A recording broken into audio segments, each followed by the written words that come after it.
Hello, my friends. Mrs. Surratt here. I'm very sorry that we can't be together for class. Something just came up really quick, and I'm sorry. I'm just sort of letting you know right at the end of the day, but I look forward to seeing you next week.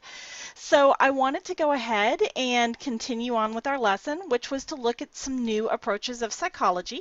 You remember last class we talked about psychoanalysis, which looks at the unconscious drives. What are the things that push you? What are the things that you're interested in? What are the things that maybe you know you shouldn't be doing but you want to and it causes conflict?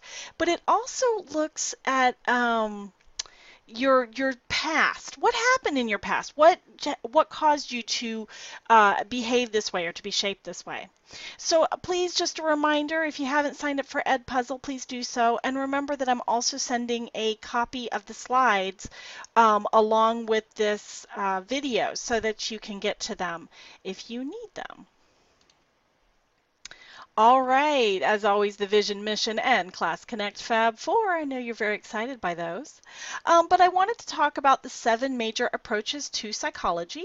And today we're going to focus on 2. We're going to focus on behaviorism and humanism. So we're not going to do all 7 today, but we are going to touch on each one briefly just so that you kind of have a knowledge of what's coming up.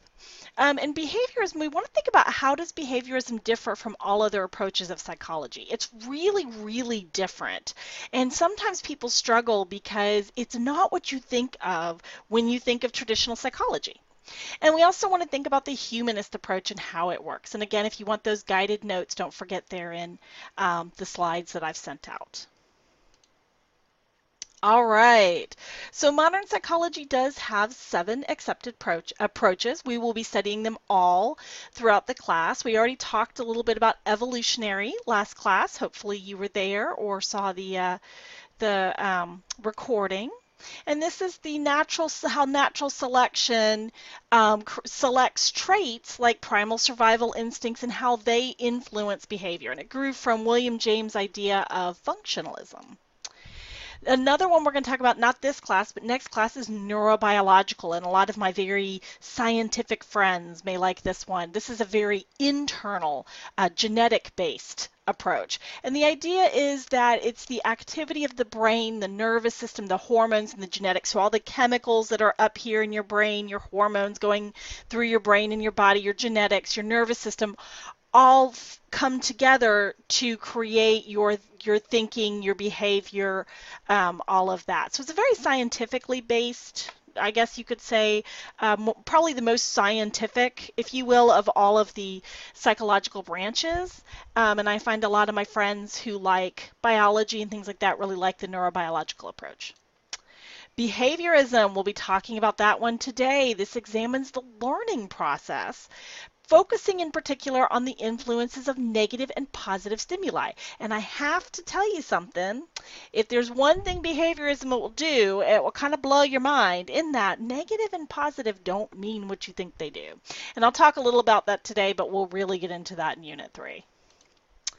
Cognitive. Cognitive looks at our mental processes and how they acquire, store, and use knowledge. So how we develop in our thinking, how we develop in our education processes, language, things like that. But also how we perceive our memories, our thoughts, and our feelings, and how they make us feel or react. And I just want to be really quick here and point out that a lot of people today combine cognitive and behaviorism together, and we're not going to look at the combined. We're going to pull those apart, and we're going to look at the traditional views of behaviorism and cognitive. All right, we'll look at the humanism today, humanistic approach. This is the idea that people control their lives and you can grow as a person, and that's really emphasized, personal growth. So this is the idea that you have the ability to control your destiny, your life, and to make decisions to move yourself forward. Then, of course, psychodynamic, which is the same as psychoanalysis, means the same thing. Psychodynamic, psychoanalysis, 2 words for the same thing that Freud created. And this is the idea that behavior comes from our unconscious drives and conflicts. And it really focuses on sexual and aggressive instincts. Remember, I talked about how Freud was kind of obsessed with our sexual development, and not everybody agrees with this, but how those instincts collide with cultural norms. So how your desires maybe don't fit with your culture or with basically what you're supposed to be doing. It's like we talked about how maybe you want to be playing video games, but you know you should be in class because, you know, that's where you're supposed to be. And so maybe you have that conflict of, but I don't want to. Oops, sorry, hang on. Hit the wrong thing. And the last one, sociological, also called sociocultural. This is how behavior and thinking varies across situations and cultures, how religion, media, our friends influence us. I'm not really going to get into this one because there's a whole class about it. And if you're interested in looking at how we are influenced by the world, you know, the media, the culture, the religion, the things around us, I recommend you take that class next semester. I think many of you are probably already signed up. So these are the 7 accepted approaches, and there is then within those combinations thereof. But we're going to focus on these 7 as separate entities. Some of you may have gone through some different psychological therapy, and you might be thinking, no, I think my therapy combined it, and that's okay. But we're going to look at each one separately and kind of pull it apart to understand how psychology got started. All right, so we're going to talk about behaviorism. And no, Poe, I'm so sorry. Behaviorism is not about your feelings. It focuses on how the subject responds to external stimulus in the environment. So you remember Freud came along and he said to Wilhelm Wundt, who made structuralism, and William James, who made functionalism, this is great, guys, but it doesn't focus on feelings. It doesn't focus on what's going on in here or in here. Well, behaviorism was like a complete opposite. They were like, guys, feelings don't tell us anything. If we can see what a person is doing, what they're reacting to, and how they're behaving, we can help them change it, and they'll be fixed. Okay? So it's all external, and that's really key to remember. It's only looking at the behaviors we can see. For example, right now you can see me gesturing and moving my hands. You don't know what's going on in my head. You don't know if I'm hungry. You don't know if I'm angry. You don't know if I'm, you know, jumping up and down inside. You can only look at what you see of me. And then the question is, should the behaviors be changed or kept? And yes, I've been told that I talk too much with my hands, but sorry, I am who I am. So when you go to change a behavior, you need to consider punishment and reward, a reinforcer. Okay? So either something that will deter the behavior, kind of stop it from happening, or something that will encourage the behavior. Punishments would deter, rewards would, of course, encourage. Punishment is something that decreases the frequency of the undesirable behavior. Now, this is important. I don't know about you, but when I think of a punishment, I think of things like timeout. I think maybe losing your phone, things like that. And these definitely can be punishments. But when you think punishment, you don't necessarily have to think, you know, something big. A punishment can be as simple as when my daughter refused to walk next to me. Like my twins were little and they used to run out into the street. You know how little kids are, like 3 and 4-year-olds. They think it's funny to run away from mom. I used to grab her hand every time we would walk. I would make her stop and grab my hand. That was a punishment for her. But it made her realize she couldn't run away from me, and she held on. So that is something that decreases the frequency of the undesirable behavior. A reward, something that increases the frequency of the desired behavior. So for example, if I wanted to get, I don't know, if I wanted to get my children to clean up something for me, then every time they cleaned up, I said, hey, thank you so much. I am so proud of you. And they're like, oh, mom's proud of me. Then that would be a reward. It would increase the desired behavior. All right. Yes, our poor friend Herbie is back, being beaten up as usual. Let's imagine that this little dot right here, right there, that's Herbie, driving his car home from work on I-85 through Atlanta in the evening. Anybody ever made this drive? Oh yes, if you haven't made this drive, I can assure you it's probably the most fun you've ever had. No, I'm kidding. But yeah, imagine he's around a lot of, it's hot, he's around a lot of cars, so we got to think about this. So we need to think about the external stimulus. What kind of driving conditions could he expect? Well, I'm looking at what I see, and I see a lot of cars. I see them packed in.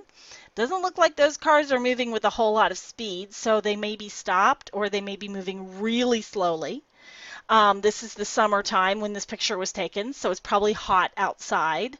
And if you've ever, been around a lot of cars, there's kind of a funky smell and stuff going on.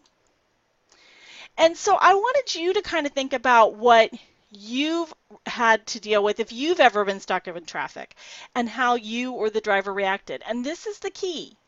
Not what you said inside, but how you reacted externally. Okay?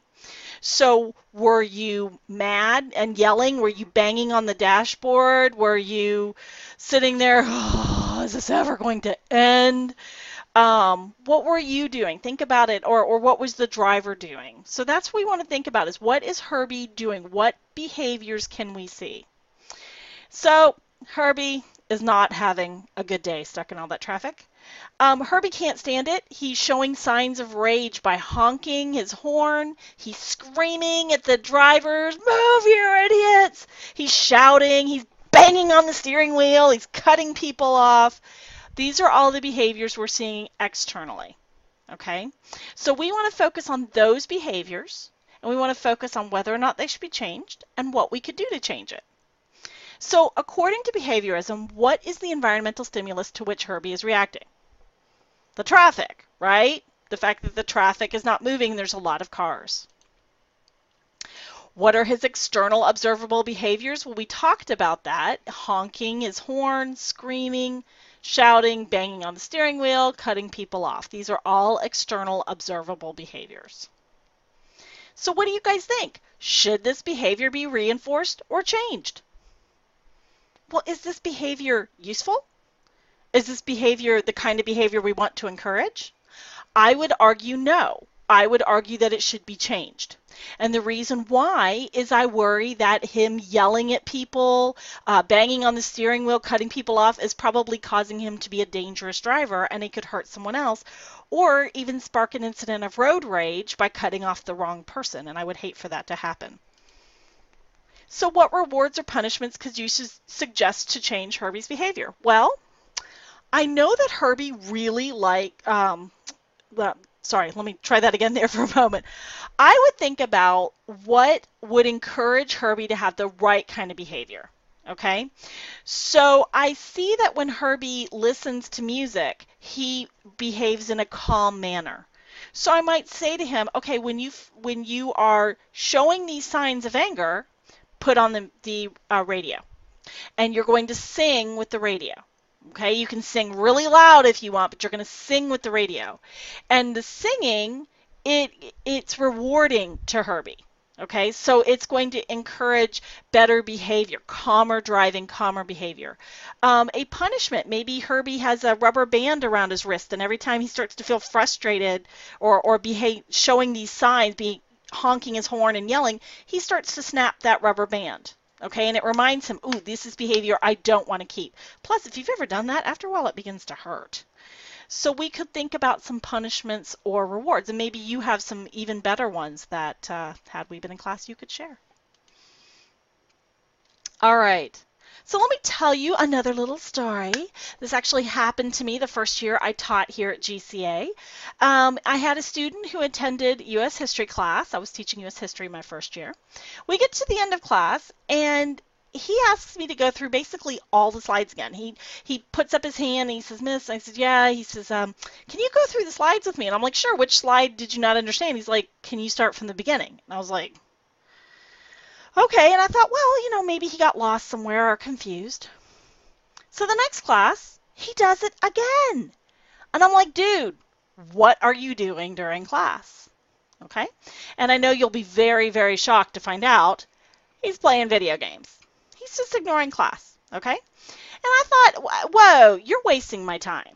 And he goes, but you're the cool teacher. You don't care if we do that. So the next class, he says to me, can you go through this with me? And I said, dude, watch the recording. So that's how it ended. So how would a behaviorist handle this? Well, the first question is, what is the external stimulus in the environment? What is it that is causing a reaction for the student? In this case, video games. The student is participating in video games and not paying attention in the class. So what is the observable behavior? I just answered that. Participating in video games, not paying attention in class. not, not being respectful of my time, asking me to go through the slides again. So what behaviors need to change? Well, if the student wants to graduate, he needs to pass US history. If he wants to pass US history, he needs to be focusing on the class instead of focusing on the video games. Sorry, it's the way it goes sometimes. So what is the most effective way to alter this behavior? What did I do? Okay, and I told the student, watch the recording. If you're not going to listen when I'm teaching class, you need to watch the recording. That's how I'm going to redirect and focus him. I'm not going to allow this behavior anymore. I'm going to punish him by refusing to give him attention, and I'm going to tell him to watch the recording if he's not going to listen. So is my reaction a reinforcement or a punishment? Well, I am refusing to give him what he wants, which is personal one-on-one time with him. So I am punishing him by refusing to give in to that request and by taking away my attention, which is what the student wants. Incidentally, after that, when I told him to watch the recording, I never had another problem with the student. We kind of had a conversation, and he actually did much better, so that was good. All right, so now you get to be the behaviorist. We have an interesting case, fellow behavioral psychologists. This is Draco Malfoy, a name I assure you I could normally say. And he attends a school called Hogwarts. I don't know if you're familiar with Hogwarts or not. Draco treats the majority of students with contempt. And if you look at this picture, we see displayed, his nose is kind of in the air, he has a sneer on his face, his eyes are closed, he's displaying an attitude of, or a behavior of contempt. He's rude to the majority of authority figures unless he thinks they can get him something he wants. So his behavior normally towards teachers is very rude, but if he sees a teacher who has something that he desires, he's going to go over and he's going to be nicer to get it. And he shows hatred towards students in general, but especially one particular student named Harry Potter. So, the teachers of Hogwarts have gotten together and said enough is enough. They have come to us as behavioral psychology specialists and said, what do we do? So, my behavioral friends, what questions should we ask? Well, we might want to think about what in the environment is causing the student to behave in this way. We know the teachers are causing this. We know students, in particular, a student named Harry Potter. We know that we might want to look at other things in the environment, such as family or other things going on. We're going to also want to look at what behaviors is Draco displaying. We know he's displaying contempt, rudeness. He's probably speaking in sharp tones and is dismissive. He displays hatred. Okay, so he probably displays that through his words and his actions. And then we need to ask ourselves, do we think this is good behavior? Do we think we should change this behavior, or should we reinforce it? Well, treating people with contempt really isn't the kind of behavior that is desirable because it's probably not getting him the results that he wants. So we're going to say it should be changed. And now we need to think of reinforcements and punishments. So perhaps when the student is rude to somebody, he is removed from the situation. Okay, that could be a punishment. And when he treats people with kindness, or when he treats people with respect, if he shows behaviors of respect, then he might get some kind of reward that he wants. So we need to figure out what would reinforce him, because the truth is everybody's a little different. We have to see what works for each person. All right, so behaviorism, we're going to set that to the side right now, and we're going to jump to kind of the opposite end of the spectrum with humanism. Becoming the best human you can be. And humanism is all about taking control of your life. The idea is that you have the power and the ability within yourself to take control of your life. Even if you can't do exactly what you want or exactly how you want it, you can still control aspects of your life. And a humanist is going to look at the point of view of the subject, which is called the client, not his or her his or her own point of view. So a humanist psychologist would work with a client. They don't call the person a patient, they don't call the person a subject, but rather a client. And there's kind of equal footing between a therapist and a client in humanism. And a humanist may not agree with something that the client wants to do, but it's not about the humanist psychologist, it's about the client. And ultimately, the most important thing in humanism, personal growth. We need to have that personal growth. And as you meet your physical, social, and emotional needs, you can focus on making yourself the best version of yourself that you can be. So if you know as a person that you maybe have a temper that you wish you could calm. According to humanism, you can take control of yourself. When you start to feel that temper rise, you can figure out what it is, what need is not being met. You can figure out how to meet that need, and you can become a better version of yourself. And I want to be clear here. A lot of people get confused by this. Being the best version of yourself does not mean that you're trying to be perfect, okay? Nobody's perfect. That's okay. That's cool. We're all humans. We get it. But it means trying to become the best version of yourself, reaching self-actualization. And self-actualization is where you have total and complete understanding of yourself. It doesn't mean that you're going to walk out of this and everyone's going to bow before you because you're so amazing. It just means that you know yourself, you know where you maybe had prejudices or where what might anger you, and you can kind of work with that. Oops, sorry, I hit the wrong button there.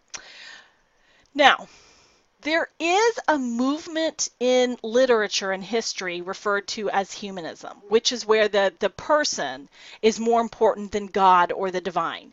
Humanism, the psychological approach, is not the same as humanism, the literature and historical approach. So be really careful, because a lot of my students will come back and tell me that humanism is focusing on the human and it's not about God. Well, that is the literature and historical movement. That's not the same. In psychology, it's all about taking control of your life, growing as a person to reach self-actualization. So I want to make sure we're kind of clear there.